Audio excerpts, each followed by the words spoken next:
But எஸ்யூக்கு வந்து நல்ல ஒரு பொட்டன்சியல் இருக்கு. ஜாப் ஆப்பர்ச்சுனிட்டி சரி, பிசினஸும் சரி பெரிய அளவுக்கு டெவலப் பண்ணலாம். அதாவது கூகுளோட ஃபர்ஸ்ட் பேஜ்ல நம்ம வெப்சைட் முன்னாடி கொண்டு வரதான் எஸ்இஓ.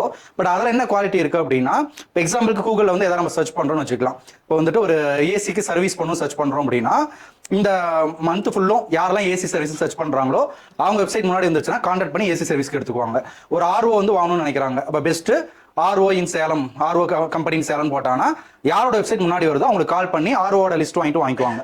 அப்போ கூகுளே ரேங்க் ஆகலாம் என்ன ஆகும், அந்த பொட்டன்சியல் அவங்க இழந்துருவாங்க. கூகுள சர்ச் பண்ணி வரக்கூடிய கஸ்டமர் அவங்களுக்கு கிடைக்காம போயிடுவாங்க. அப்போ எஸ்யூங்கிறது எல்லா டைப் ஆஃப் பிசினஸ்க்கும் சூட்டபிளான ஒன்று தான். பட் தமிழ்நாட்டில் அதுக்கான அவேர்னஸ் இல்லாதனால வெப்சைட்டே இன்னும் வந்து கிரியேட் பண்ணாத பிசினஸ் பீப்புள் இருக்காங்க.